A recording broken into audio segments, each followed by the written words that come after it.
Letter 314 by Charles Lamb. PM 5, April 1823.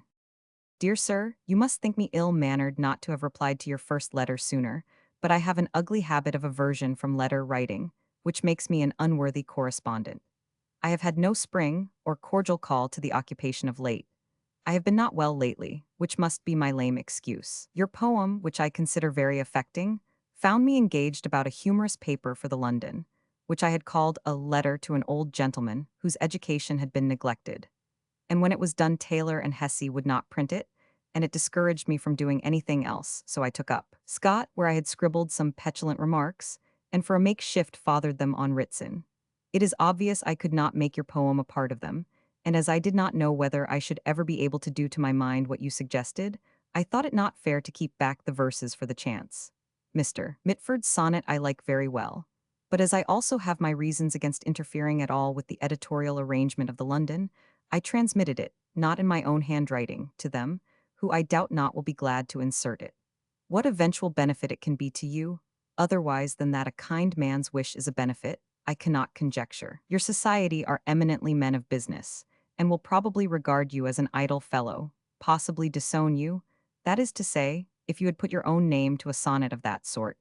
But they cannot excommunicate Mr. Mitford, therefore I thoroughly approve of printing the said verses. When I see any Quaker names to the concert of Antient music, or as directors of the British Institution, or bequeathing medals to Oxford for the best classical themes, etc., then I shall begin to hope they will emancipate you. But what as a society can they do for you? You would not accept a commission in the army, nor they be likely to procure it. Posts in church or state have they none in their giving, and then if they disown you, think you must live, a man forbid. I wished for you yesterday. I dined in Parnassus with Wordsworth, Coleridge, Rogers, and Tom Moore, half the poetry of England constellated and clustered in Gloucester Place. It was a delightful even. Coleridge was in his finest vein of talk, had all the talk, and let 'em talk as evilly as they do of the envy of poets. I am sure not one there, but was content to be nothing but a listener. The muses were dumb, while Apollo lectured on his and their fine art. It is a lie that poets are envious. I have known the best of them, and can speak to it that they give each other their merits, and are the kindest critics as well as best authors. I am scribbling a muddy epistle with an aching head, for we did not quaff Hippocrene last night.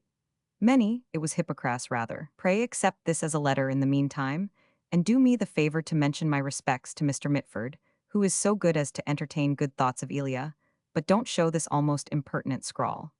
I will write more respectfully next time, for believe me, if not in words, in feelings, yours most so. Your poem, Barton's poem was entitled A Poet's Thanks, and was printed in the London Magazine for April 1823, the same number that contained Lamb's article on Ritson and Scott. It is one of his best poems, an expression of contentment in simplicity. The Letter to an Old Gentleman, a parody of De Quincey's series of Letters to a Young Gentleman in the London Magazine, was not published until January 1825. Scott was John Scott of Amwell, Barton's predecessor as the Quaker poet, who had written a rather foolish book of prose, critical essays on the English poets. Ritson was Joseph Ritson, the critic and antiquarian. See Vol. I. of the present edition for the essay. Barton seems to have suggested to Lamb that he should write an essay around the poem, A Poet's Thanks. Mitford's sonnet, which was printed in the London Magazine for June 1823, was addressed commiseratingly to Bernard Barton. It began, "What to thy broken spirit can atone, unhappy victim of the tyrant's fears?" and continued in the same strain, the point being that Barton was the victim of his Quaker employers, who made him prisoner at once and slave. Lamb's previous letter shows us that Barton was being worked from 9 till 9, and we must suppose also that an objection to his poetical exercises had been lodged or suggested. The matter righted itself in time. I dined in Parnassus. This dinner at Thomas Monkhouse's, number 34 Gloucester Place, is described both by Moore and by Crabbe Robinson, who was present. Moore wrote in his journal, "Dined at Mr. Monkhouse's, a gentleman I had never seen before on Wordsworth's invitation, who lives there whenever he comes to town. A singular party. Coleridge, Rogers, Wordsworth and wife, Charles Lamb, the hero at present of the London Magazine, and his sister, the poor woman who went mad in a diligence on the way to Paris, and a Mr.